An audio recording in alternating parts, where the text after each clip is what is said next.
Bigyan ng power hug for 10 seconds ang isang housemate!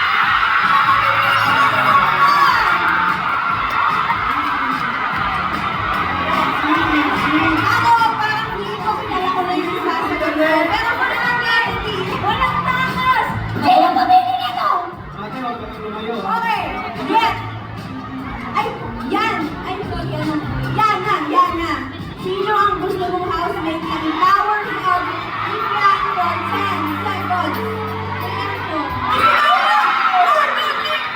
Get it!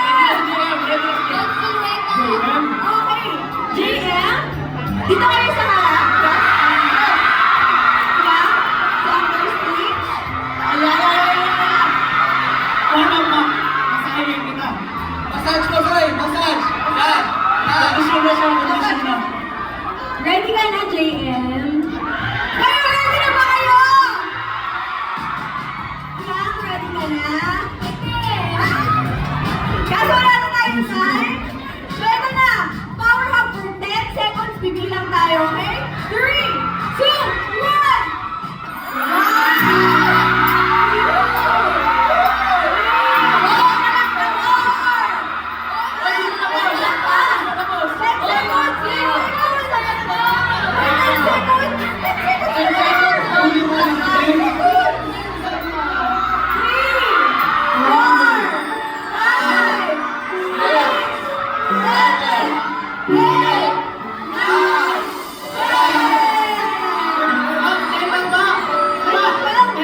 Valentine's Day, right? Right? What did you do? Huh? Wait! Dapat detailed ah. Go. Wow! Family! Go, go, go, go. February 14. Oh, yes! Okay, syempre. Ayos yung background natin direct ah. Hindi syempre, Ay, nandito sa bakod! hindi, syempre, ginawa kong ano yun, ginawa kong memorable day. Namin talaga. Before February pa, I think, January, first week ng January, pinagandaan ko na yun. Pinagandaan ko na my friends. I love the details. I love it. Oh. Siyempre, makalumang tao tayo, so gusto ko, planchado yung date. Yung gusto mo, Wait lang! May kwento yun kung bakit. Ayan, ito! May kwento yun. Sige, go. Kasi ako, mahilig ako mag-notes. Ayan, mahilig ako mag-notes.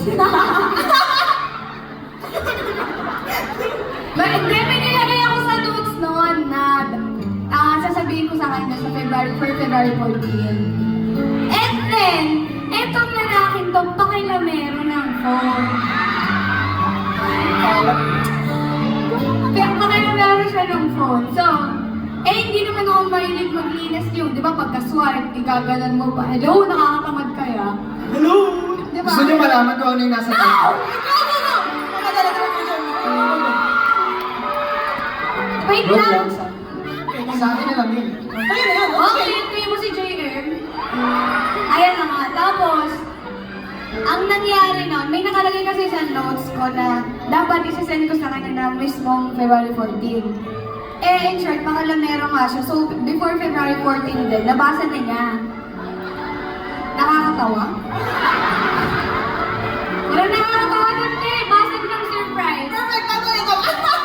Parang gusto ko sabihin eh. Walang tumigil sa'yo, JM. Okay lang. Okay lang. Sige na. Sige na, sabihin mo nga. Gusto niyo ba malaman?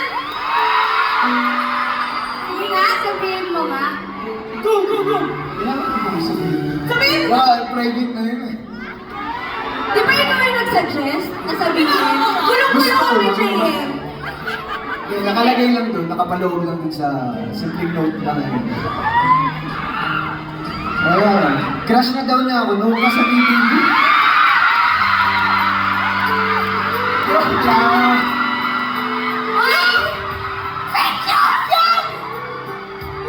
Hello! Baliktad! Baliktad! Ito lang ha, ang layo ko. Tapos, tama na, sige, wait ako sila. Overtime, Parang ang overtime. daming commercial. Sige, tapos. Ayan, nakatagay sa notes. Hindi niya dapat gagawin yun. Pero ginawa nga. Hindi maganda ako. Kasi yun, Sam, masyadong private na. Sa amin yun. Ibigay niyo na sa amin yun. Hayaan niyo, ako na lang yung kiligin sa loob na yun.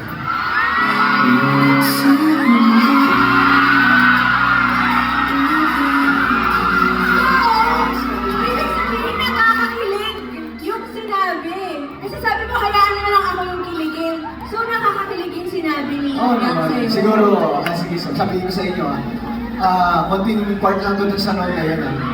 Basta sa note na yun, nakapaload na yung hinaharap namin dalawa. Hindi ba? Kahit ako lalaking lalaki.